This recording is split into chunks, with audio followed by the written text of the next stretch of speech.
Muy buenos días, que el Señor les bendiga. Estamos muy agradecidos con Dios por permitirnos reunirnos a adorarle, por permitirnos hoy, en este domingo, declarar que es día de Dios, es día para Dios, es día donde nos reunimos todos aquellos que le adoramos, todos aquellos que estamos agradecidos con Él. Por eso les doy la bienvenida a todos aquellos que se conectan en vivo y a los que reproducirán esta predicación en algún momento. Le doy la bienvenida a todos aquellos que hacen parte de la familia A Su Imagen. Bienvenidos. También a todos aquellos familiares que se han unido a nosotros y hoy se unen para adorarle y escuchar su voz. Pero también a todos nuestros amigos que están aquí en Santander, también que están en otros lugares de Colombia, también aquellos amigos que nos sintonizan, nos reproducen desde otros lugares del mundo, desde otros países. Dios les bendiga.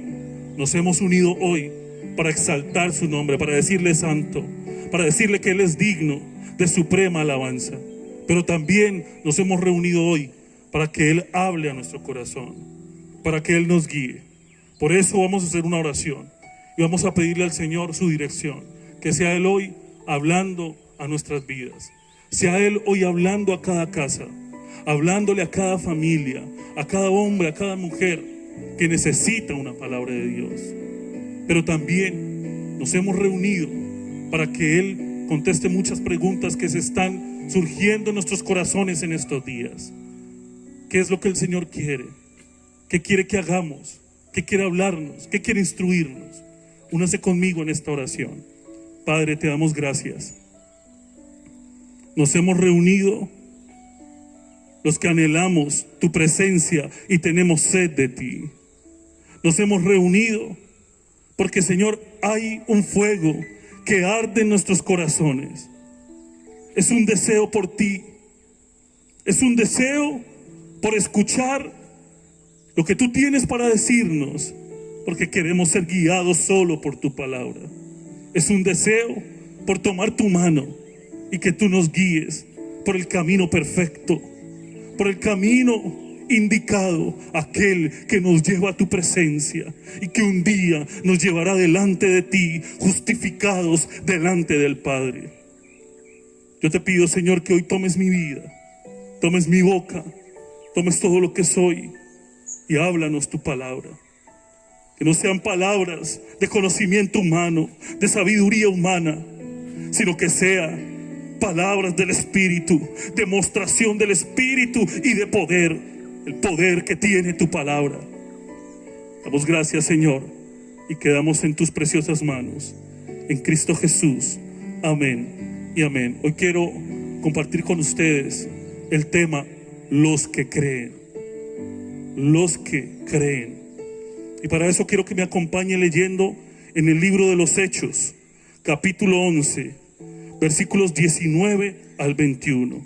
Hechos, capítulo 11, versículos 19 al 21, que dice de esta manera: Ahora bien, los que habían sido esparcidos a causa de la persecución que hubo con motivo de Esteban, pasaron hasta Fenicia, Chipre y Antioquía, no hablando a nadie la palabra, sino solo a los judíos. Pero había entre ellos unos varones de Chipre, de Cirene, los cuales, cuando entraron en Antioquía, hablaron también a los griegos, anunciando el evangelio del Señor Jesús. Y la mano del Señor estaba con ellos. Y la mano del Señor estaba con ellos. Y gran número creyó y se convirtieron al Señor. Los que creen. El libro de Juan, capítulo 7, versículo 37. El Señor Jesucristo nos dice que en el último día de la gran fiesta, era la fiesta de los tabernáculos, Jesús se puso en pie y alzó la voz, diciendo: si alguno tiene sed, venga a mí y beba. El que cree en mí, como dice la Escritura, de su interior correrán ríos de agua viva. Esto dijo del Espíritu que había de recibir los creyentes los que creyeran en él, pues aún no había venido el Espíritu Santo, porque Jesús no había sido aún glorificado. El Señor Jesús aparece en una escena en el último día de la fiesta de los tabernáculos. En ese día ya él tenía una sentencia de muerte. En ese día ya la vida del Señor peligraba. Él había estado anunciando el evangelio por algún tiempo, y los fariseos y los escribas y los saduceos, sectas que se habían propuesto acabar con la vida de aquel que estaba hablando cosas que hacía que los judíos, que aquellos que una vez los seguían a ellos, se estuvieran apartando de sus sectas y siguiendo a este hombre que había aparecido hablando un evangelio distinto. El Señor tenía una sentencia de muerte. Y en este día, el Señor Jesús estaba de incógnito entre la multitud. La Biblia dice que Él estaba enseñando que Él era el Hijo de Dios. En ese momento se levanta la secta de los fariseos, y ellos se proponen con otros a aprender a Jesús, a buscarlo por donde fuese, buscarlo, llevarlo preso y matarlo. Pero sucede algo que nadie se esperaba, que cualquiera pudiera decir que esto que hizo Jesús en ese momento, cuando su vida estaba corriendo más peligro que en otras ocasiones Él se había ido, Él se había escabullido, pero en este momento Él hace algo de locura. Él hace algo que podría ser incoherente. El Señor Jesús, dice la Biblia, que en medio de aquella fiesta, siendo el último día, el día que más había gente, el Señor Jesús hace algo, se pone de pie. Y no solamente se pone de pie, sino que Él alza la voz y da un grito. Y cuando Él levanta la voz, cuando Él se pone de pie, Él está diciendo y está dando un mensaje claro. Y es que aquello que iba a decir iba a tener una trascendencia tan fuerte y tan grande en esa generación y en las generaciones venideras, que no le importaba aún morir en ese momento con tal de hablar lo que Él iba a decir. Era tan importante que puso su propia vida allí, claro, confiando en Dios, que le iba a proteger hasta el día que llegara a morir en la cruz del Calvario. Pero ese día Él tomó una decisión y Él dijo: es necesario que mi pueblo escuche esta enseñanza. Y la enseñanza que el Señor les tenía que dar eran estas palabras: el que cree en mí, como dice la Escritura, de su interior correrán ríos de agua viva. Era necesario que todos escucharan lo que Dios quería hacer en el interior de cada persona, en el interior de cada corazón. Era necesario exponer aún la vida en ese momento, con tal de que los oyentes escucharan esta gran enseñanza. El que cree en mí, como dice la Escritura, de su interior correrán ríos de agua viva. Amada iglesia, amados hermanos, si fue tan importante para Jesús en ese momento exponer su vida frente a aquellos que estaban a punto de darle muerte, por dar esta enseñanza vale la pena saber qué es creer en Jesucristo. ¿Cuál es la magnitud de esa palabra, creer en Jesús? ¿Cuál es la magnitud de llamarse un creyente de Jesucristo? ¿Cuál es la magnitud de llamarse un cristiano? ¿Qué encierra, qué abarca esta palabra? Si fue tan importante para Él dar esta enseñanza, pues debe ser muy importante para nosotros entender aquella enseñanza. El Señor dijo que del interior de aquellos que creyeran en Él, como dice la Escritura, correrían ríos de agua viva. El Señor Jesús estaba hablando de la importancia de dejar la vida material a un lado y centrarse en la vida espiritual. Él dice que el que da el paso de creer en Él, como dice la Biblia, su vida espiritual se manifiesta. Su vida espiritual es otra. Su vida espiritual cambia. La manifestación de que alguien ha creído realmente en Jesucristo es que su vida espiritual se da a conocer. Y dice que de su interior corren ríos de agua viva, y es que es imposible no tener una vida transformada cuando, por haber creído en Jesucristo, el Espíritu Santo viene y llena tu vida. Porque cuando Él llena tu vida, no vuelves a ser la misma persona. Esto fue lo que enseñó Jesucristo. Solo aquellos que tienen una sed de Dios pueden llegar a creer en Dios y pueden llegar a ser llenos del Espíritu Santo. Él, antes de decir que todo aquel que creyera en Él vería un cambio en su vida espiritual, Él les dice: si alguno tiene sed, venga a mí y beba. Amados hermanos, es imposible creer en Él si antes no hay una sed insaciable, una sed que no puede saciar nada en este mundo, una sed que no la puede quitar ninguna posesión de esta tierra, una sed que no la puede quitar ningún placer, una sed que no puede quitar ningún bien, una sed que solo Jesús puede saciar. La mujer samaritana, cuando se encontró con Jesús, Jesús quiso que los ojos de ella se pusieran hacia lo espiritual. Y Él le dice: mujer, si tú bebes del agua que yo te daré, no tendrás sed jamás.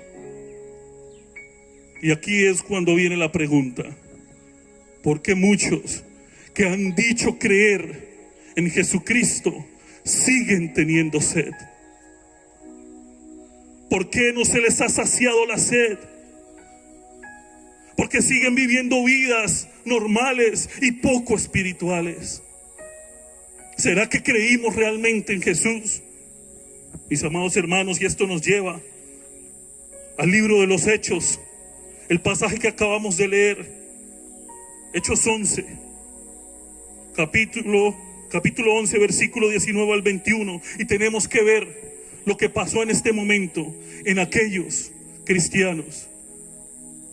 Dice la Biblia, y nos trae a escena a un hombre, nos trae en escena a Esteban. Dice la Biblia que en aquellos días, cuando se había desatado una persecución a causa de Esteban, por motivo de Esteban, aquí hay una verdad grande, aquí hay algo que todos tenemos que saber, que hoy tenemos que escuchar, y que si hoy podemos aprender lo que pasó en este hombre, en Esteban, y lo que pasó en estos hombres y en estas personas que estaban en Antioquía y en Chipre, esto, si lo aprendemos, si lo entendemos, podría cambiar nuestras vidas.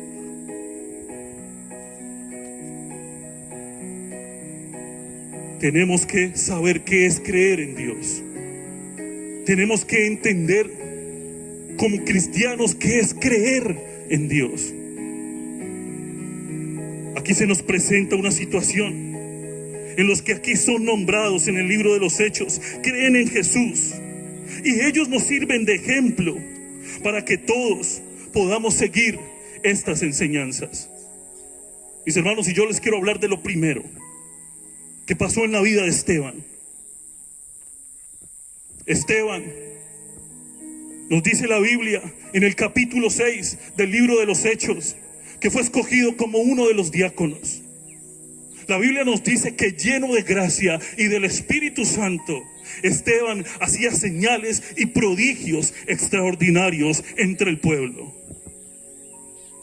Cuando los fariseos, cuando los sacerdotes, aquellos que habían matado a Jesucristo, que lo habían entregado a las autoridades romanas para que fuese crucificado, vieron que en uno de los discípulos de Jesucristo estaban pasando cosas similares a las que veían en Jesús, deciden ir y tomar a este hombre, llevarlo ante el concilio y preguntarle por qué estaba haciendo lo que estaba haciendo. Mis amados hermanos, Esteban es apresado y llevado allí, y la Biblia nos cuenta cómo Esteban se defiende, cómo él habla en frente de aquellos doctores de la ley, en frente de aquellos hombres que tenían un alto cargo en la vida religiosa de estos días. Allí está Esteban parado. Allí hay cientos de personas mirándole y preguntándole: ¿tú en qué nombre estás haciendo lo que haces y estás hablando lo que hablas?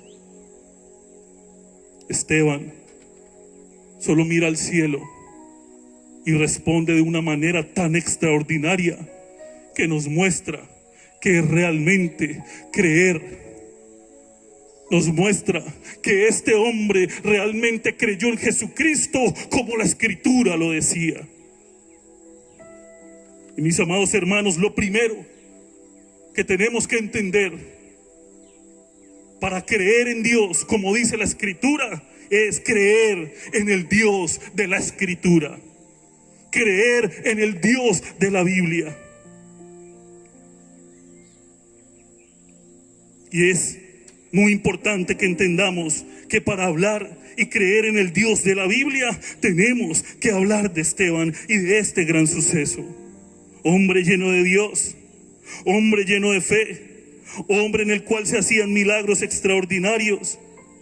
Cuando él está allí parado, nos dice la Biblia que él empieza a hablar por qué ha creído en Jesucristo, de tal manera que quiere darle a conocer a todos los presentes quién era Jesucristo, pero no de cualquier manera, mis hermanos. Él quiere dar a conocer a Jesucristo a través de la Biblia.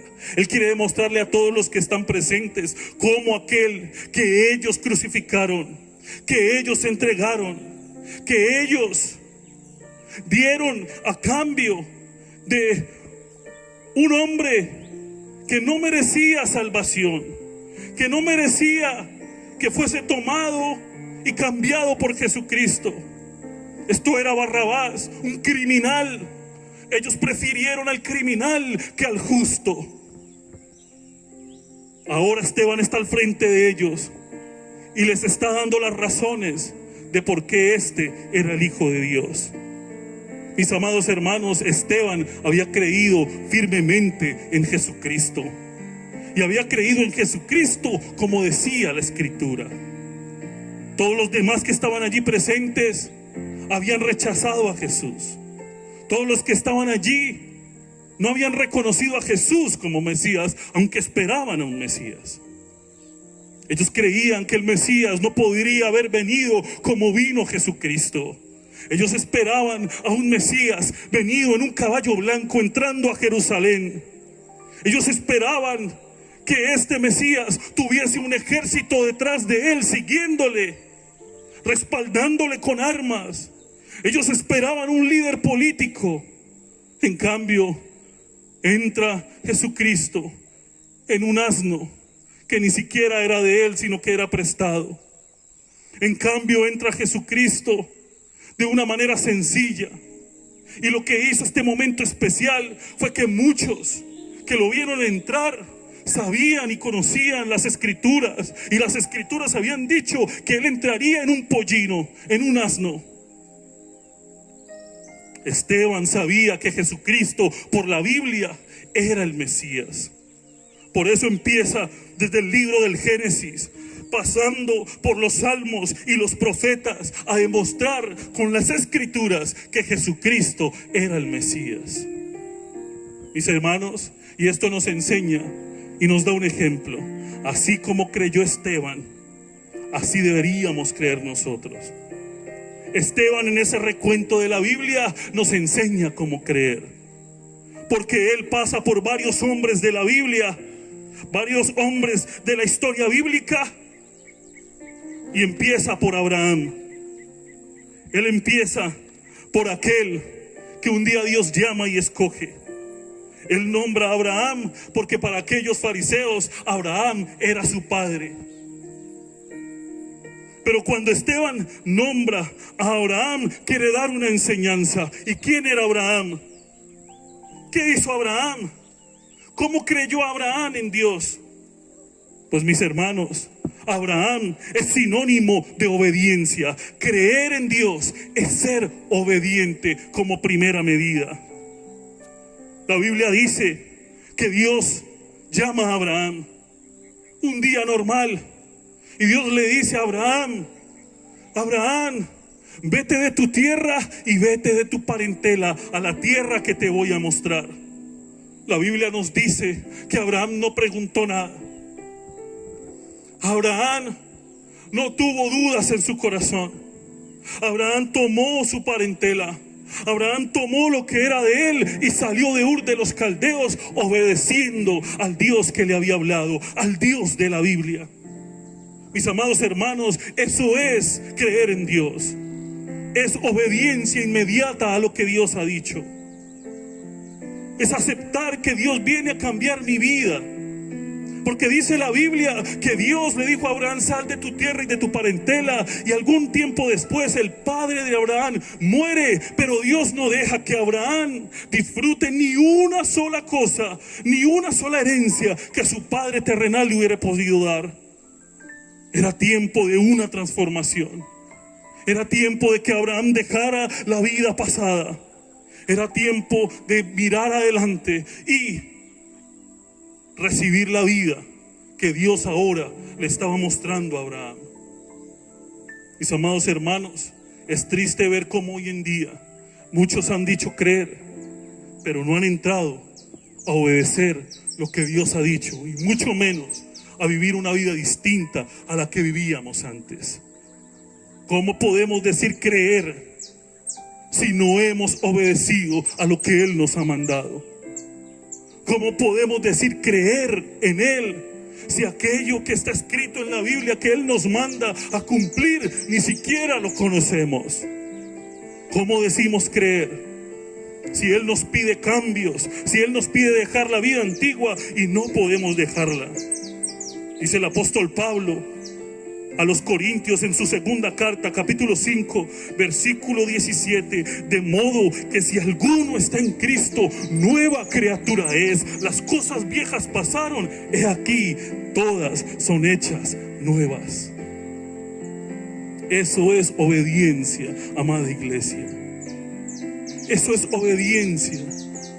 Dejar la vida pasada y ahora, cuando yo decido creer y confesar que he creído en Jesús, estar dispuesto a dejar mi vida pasada, ahora empezar a vivir una vida distinta.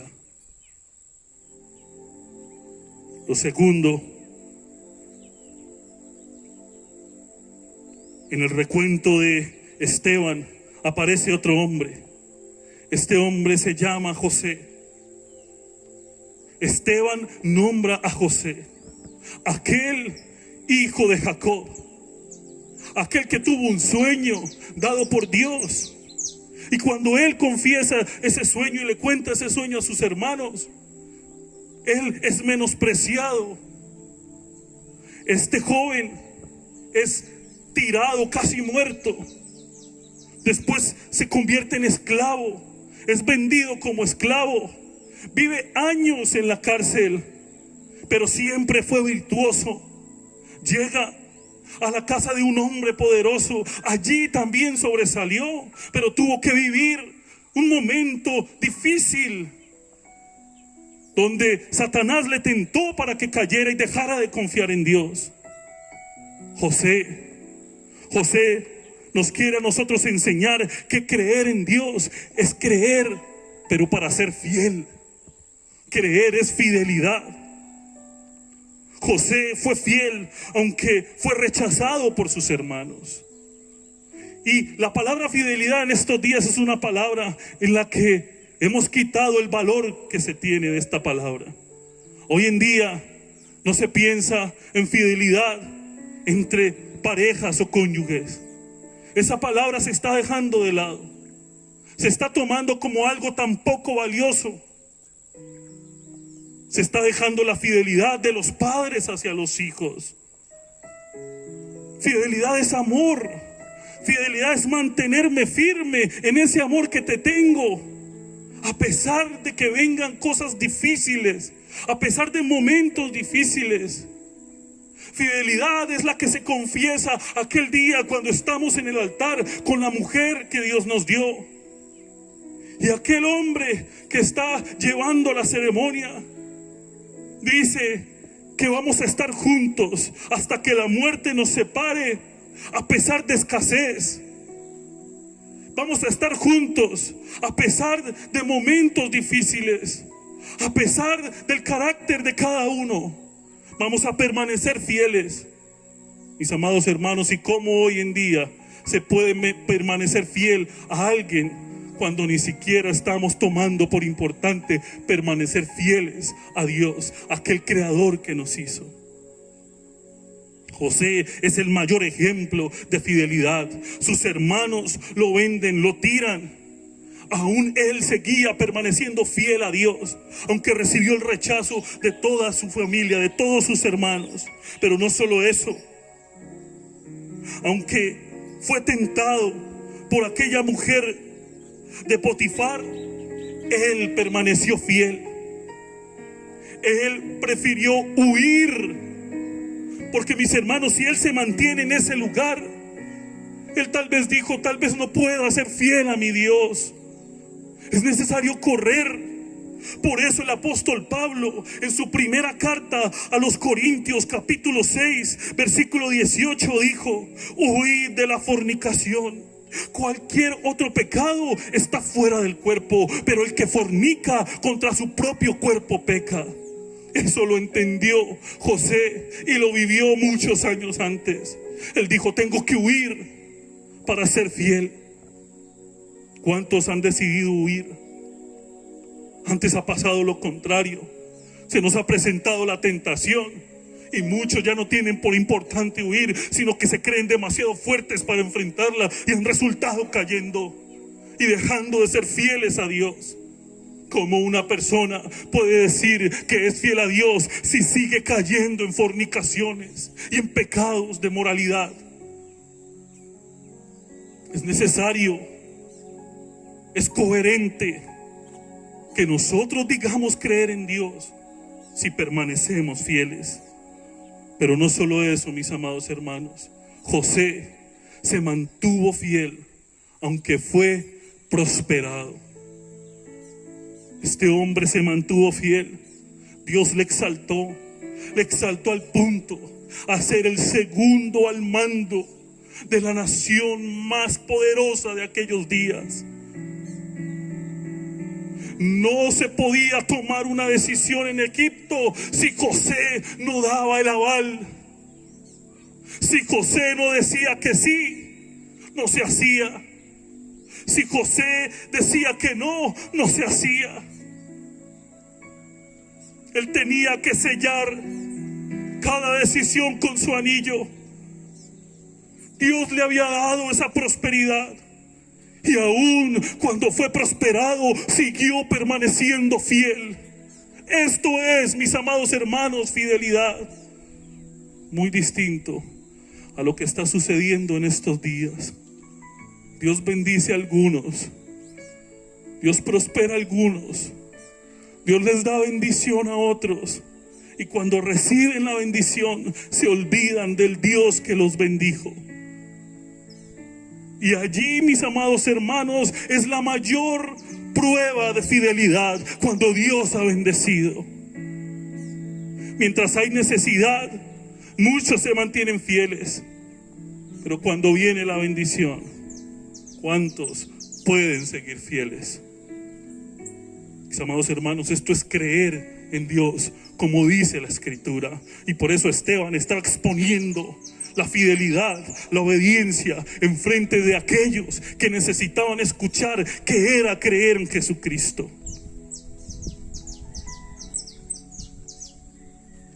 Pero también, mis amados hermanos, Esteban nombra a otro hombre, y ese hombre se llamó Moisés. Moisés, todos podemos hablar de Moisés y decir: fue el Mesías de esos días para Israel, fue el Salvador, fue el que sacó al pueblo de Israel de Egipto, fue el que Dios usó. Dios lo usó de una manera tan grandiosa que le mostró señales poderosas aún allí frente al palacio.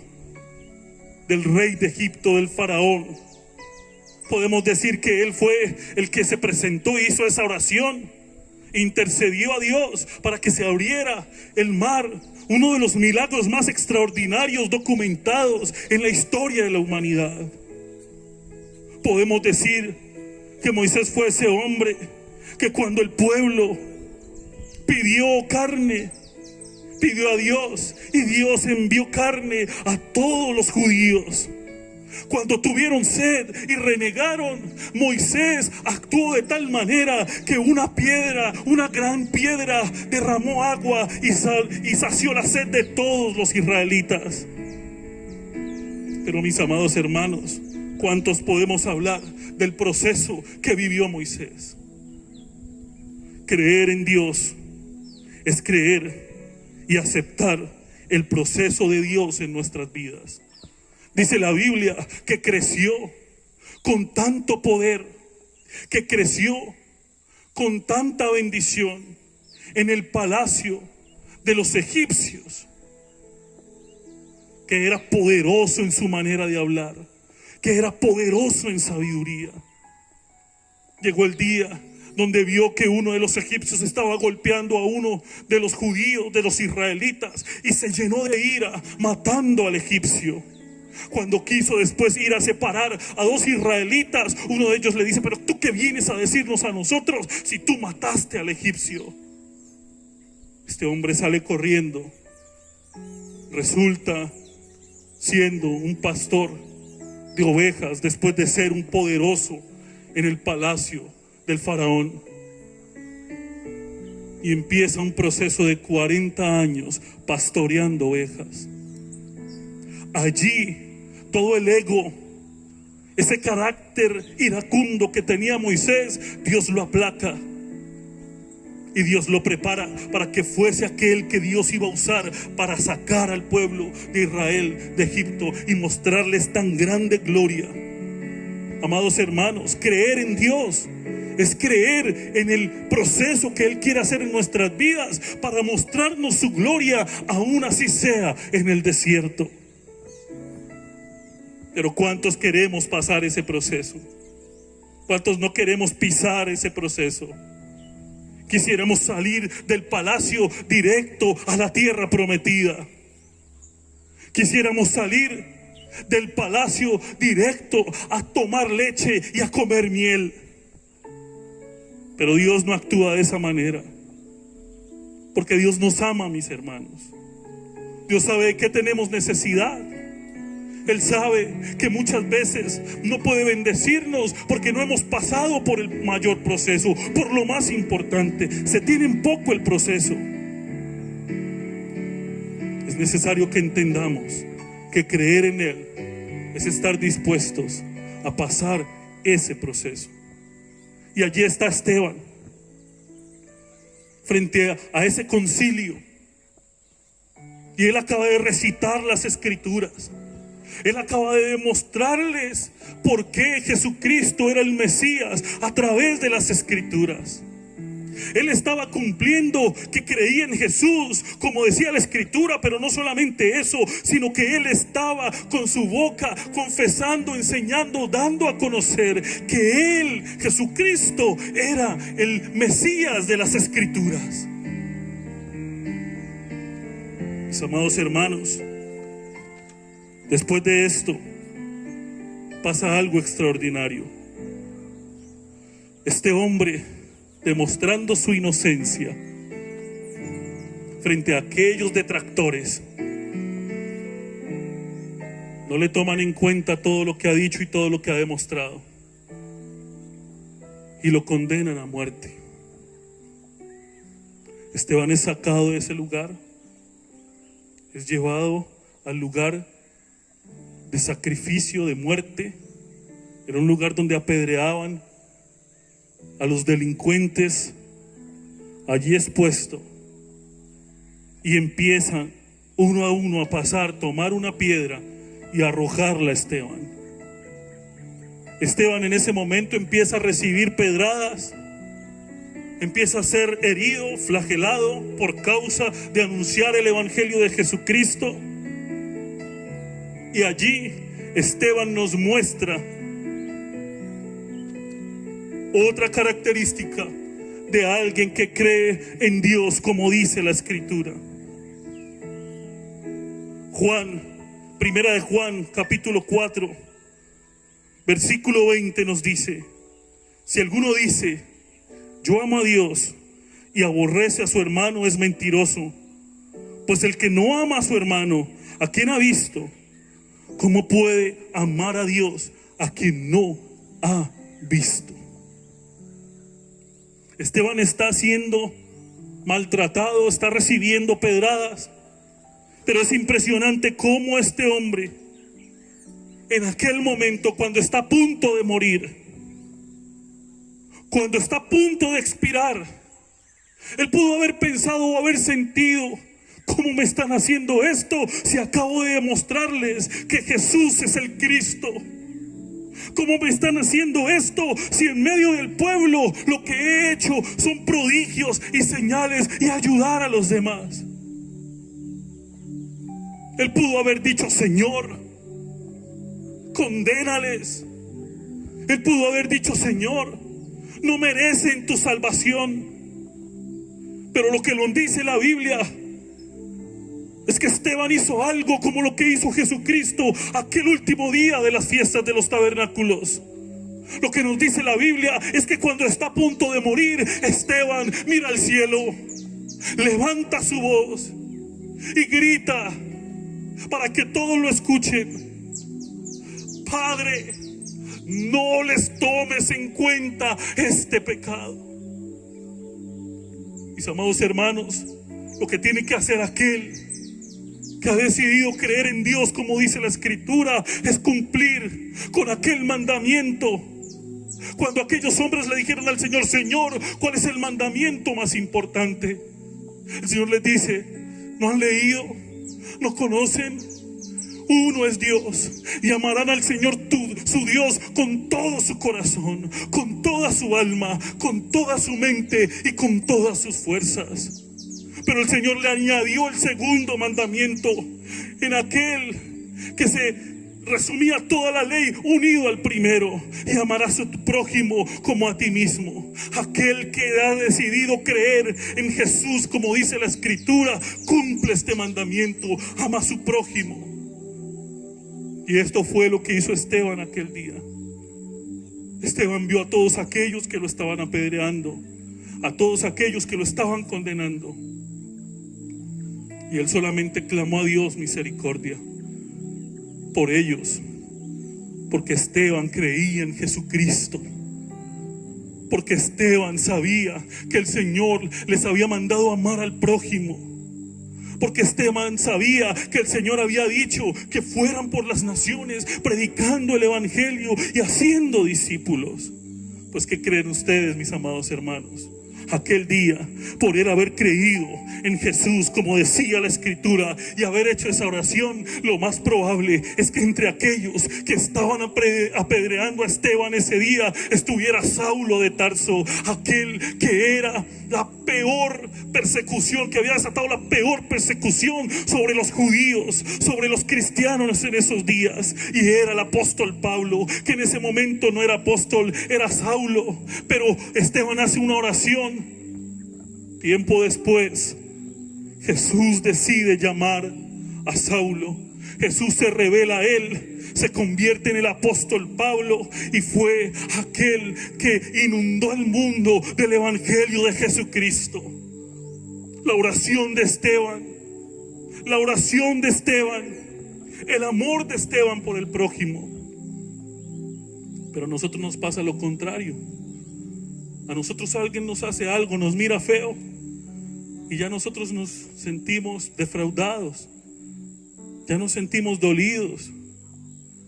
Alguien nos hace algo injusto y decimos: algún día conocerá la ira de Dios. Alguien actúa de mala manera con nosotros y quisiéramos orar como oró Elías aquel día, que descendiera fuego del cielo, y después de eso tomar el cuchillo y empezar a acabar con aquellos que nos han hecho algo. Dice la palabra del Señor que qué virtud hay en amar a nuestros amigos. La virtud está en amar a nuestros enemigos, a aquellos que nos hacen mal. Allí está la virtud, allí se cumple el segundo mandamiento. Amada iglesia, creer en Jesús no es lo que nos han mostrado hasta el día de hoy. No es lo que nos han enseñado hasta el día de hoy. Creer en Jesús es obediencia, fidelidad, aceptar el proceso y amar al prójimo. Pero también, por último, creer en Jesús, como dice la Escritura, es creer en lo que Él ha dicho acerca de nosotros. He escuchado, tal vez ustedes también,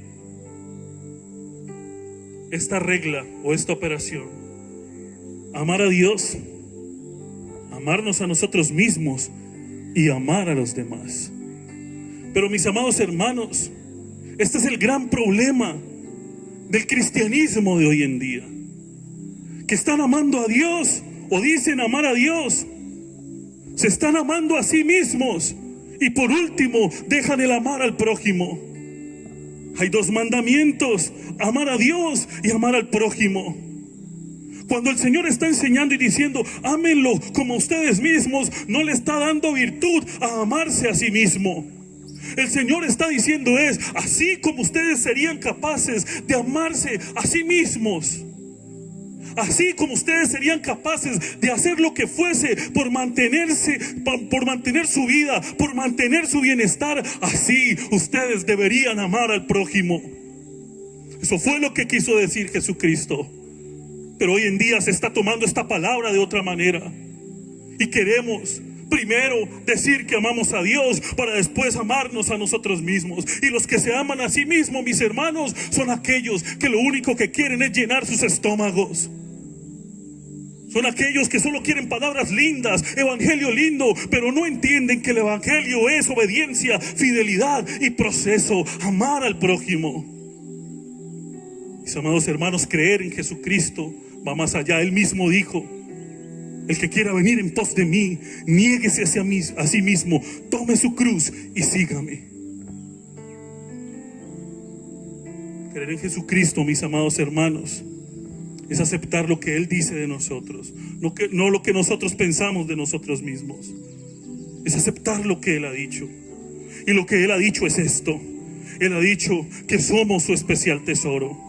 Él ha dicho que somos linaje escogido, real sacerdocio y nación santa, pueblo adquirido por Dios para anunciar las virtudes de aquel que nos llamó de las tinieblas a su luz admirable. Lo que Él ha dicho de nosotros es que somos sus hijos, que somos herederos de Dios y coherederos con Cristo. Lo que Él ha dicho de nosotros es que sin Él nosotros no somos nada, sin mí nada podéis hacer.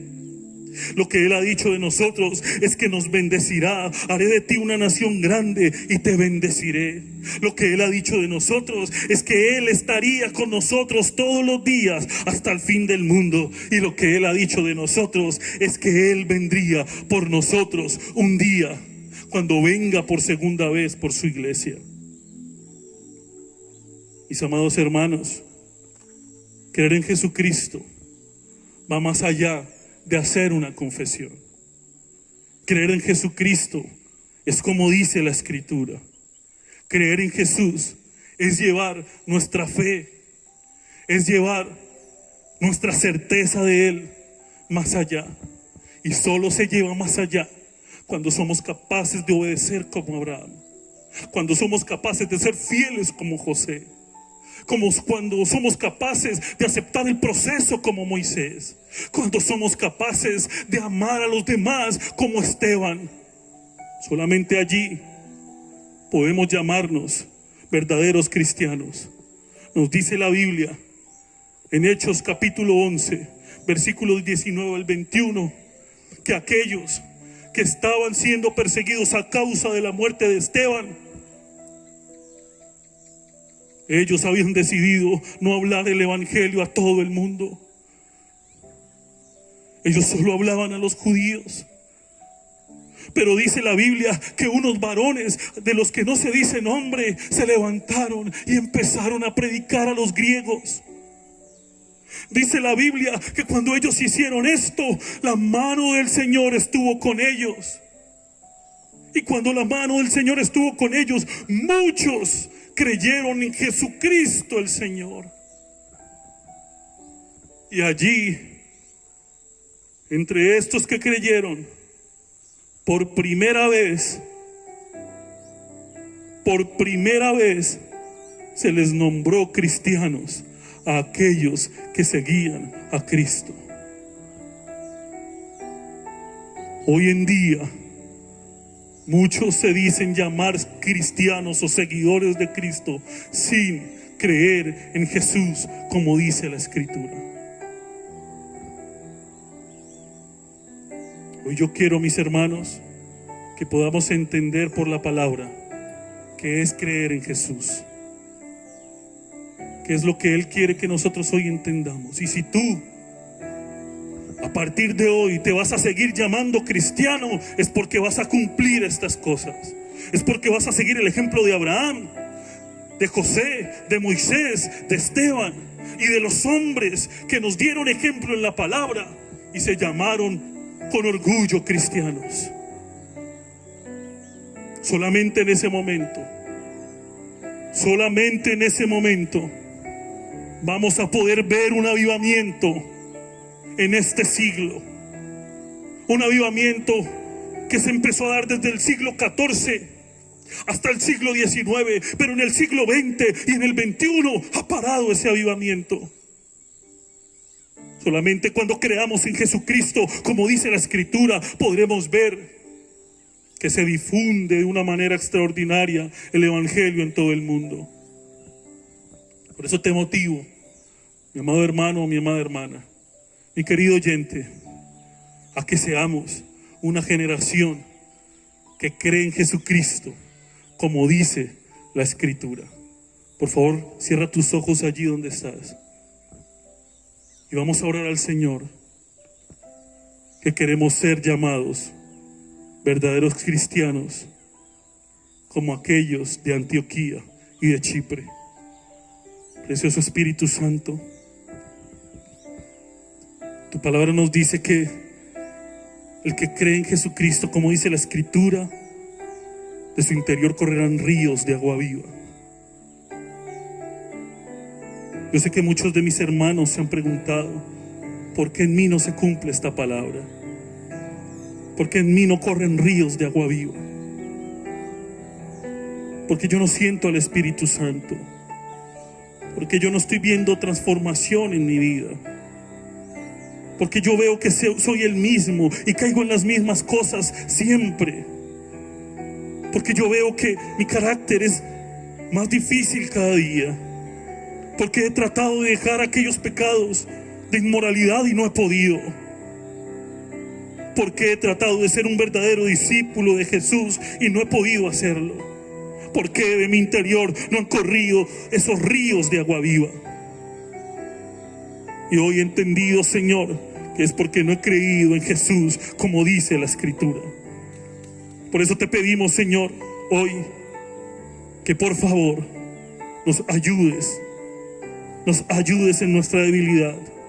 Queremos ser una iglesia en la que se pueda decir que hubo un avivamiento en este siglo. Necesitamos hombres y mujeres que se despierten a creer en Jesús, como dice la Escritura. Pero ayúdanos, Señor. Envía tu Espíritu y despierta a hombres y mujeres así. Despierta a jóvenes, niños así. Sabemos y reconocemos que es un siglo donde en vez de crecer espiritualmente, el mundo cristiano se ha enfriado. Pero queremos ser, Señor, los que se despierten en el fuego del Señor para ver un avivamiento. Te lo pedimos, Señor.